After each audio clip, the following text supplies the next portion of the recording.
जो दुख हमने अदलिया के हाथों उठाए हैं तो अदलिया के किरदार पे एक शेर है जो किसने लिखा है और मैं उस शायर का शेर पढ़ रहा हूँ। बिस्मिल्लाहिर्रहमानिर्रहीम। अस्सलाम वालेकुम नाज़रीन। 26वीं आईनी तरमीम के दौरान मियाँ नवाज़ शरीफ ने जो शेर पढ़ा वो किस शायर ने लिख के दिया था और किसने उनके हाथ में वो चिट पकड़ाई थी और शेर अफजल मुरव्वत उनको उस शेर का जवाब क्या देने वाले थे। आइए आज की इस वीडियो में हम आपको पूरी तफसील के साथ डिटेल के साथ सारी मालूमात आपको देंगे। और बाद में असम्बली के बाहर शेर अफजल मुरव्वत ने पीटीआई का तहरीक इंसाफ का अगला लाए अमल क्या बताया और असम्बली के बाहर शेर अफजल मुरव्वत ने जो लौटे हुए हैं उनके बारे में क्या इंकशाफ किया, ख़ास तौर पे शाह महमूद कुरैशी के बेटे ज़ैन कुरैशी के मतलब उन्होंने क्या कहा। आइए इस वीडियो को देखते हैं, बाद में इस पर तफसील से बात करेंगे।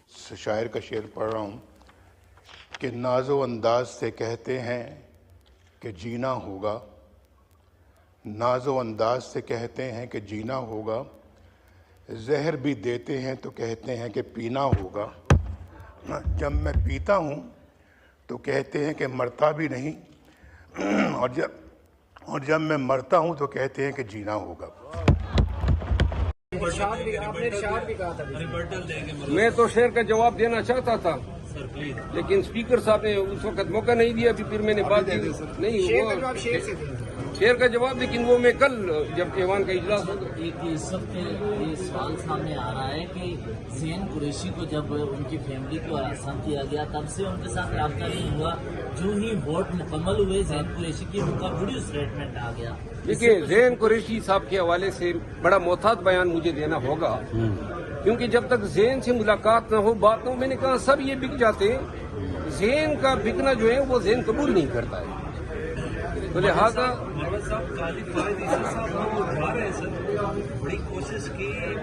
वैसे मुझे ये लगता है कि इस सारे प्रोसेस में हमारे PMLN के दोस्तों ने कादी फाइज ईसा को भी मामू बना ही लिया, क्योंकि उनको बताया गया था कि शायद आपको कॉन्स्टिट्यूशनल कोर्ट का चीफ जस्टिस बनाएंगे। आखिर में 11th आवर में प्लान चेंज हो गया।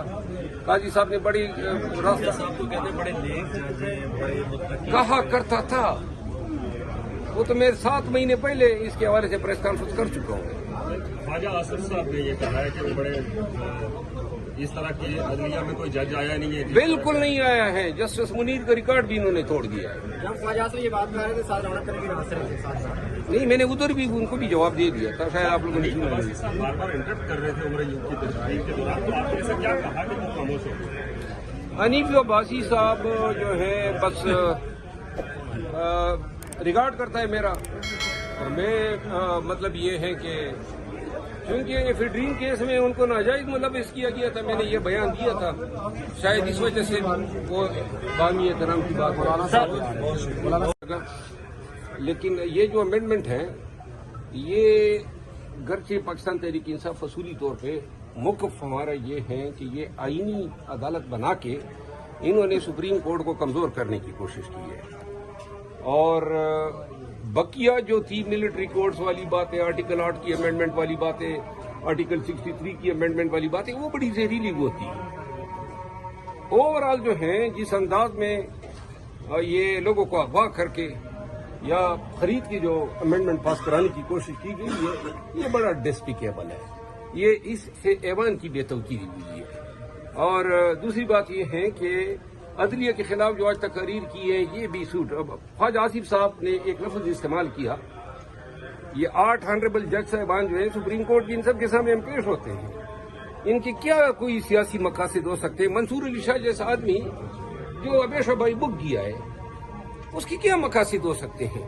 लेकिन वो ये कहते हैं, और जस्टिस आयशा की रिमार्क्स कि भाई आप ये छोड़ें कि पीटीआई को सीटें मिले या नहीं मिले, नून वाले और JUI वाले और MQM वाले ये बताएं कि आपको क्यों मिले, कोई जवाब है किसी के पास? तो लिहाजा ये जज साहबान जो हैं इनके खिलाफ ख्वाजा आसिफ साहब ने गैंग अप का एक लफ्ज इस्तेमाल किया। हमारी अदलिया बेशक माजी में कोई इनका भी कोई दरखशा ये माजी नहीं है, हमेशा कभी जस्टिस मुनीर की शक्ल में आए, कभी जस्टिस डोगर की शक्ल में आए, कभी इफ्तिखार चौधरी जैसे मलमून की शक्ल में आए, जैसे कभी साकिब निसार की शक्ल में आए। जस्टिस गोसा की शक्ल में आए, जस्टिस बंदियाल की शक्ल, ये कोई अच्छे जज नहीं थे। इन लोगों ने अपना काम छोड़ के वो काम करना शुरू किया जो उनका था ही नहीं।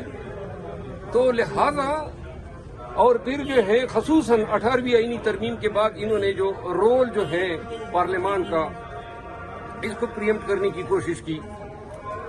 अदलिया में बहुत सारी चीजों की इस्लाह की जरूरत थी, लेकिन इस अंदाज से नहीं होने चाहिए थे, इस अंदाज से किए। आप ये कहिएगा कि अगर आज मौलाना फजल रहमान आपकी हुकूमत के हक में वोट ना देते तो कई सारे पीटीआई के दीगर एमएलए की एक्सपोज ना होते। बेशक आपने उनकी पर्दादारी हो गई।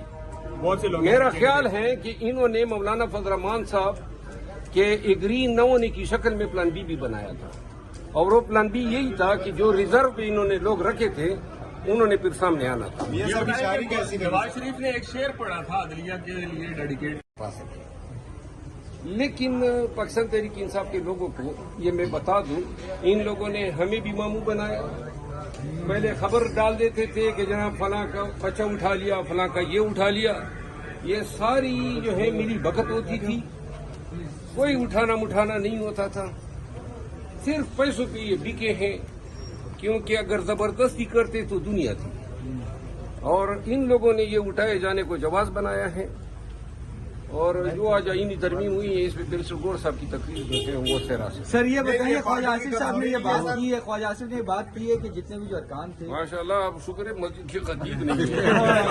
सर ख्वाजा आसिफ ने बात की है कि जो 4 अरकान आए थे ये आजाद अरकान असेंबली, हम सब आप क्या कहते हैं? हम सब देखिए, काजी फाइज ईसा साहब के तो फेल हम बेनिशान हो गए थे, बल्ले का निशान हमसे छीन लिया। तो मैं खुद भी आजाद पास हुआ हूँ, मैं मतलब ये बल्ला था नहीं हमारे पास, तो हम सब इंडिपेंडेंट पास हुए हैं।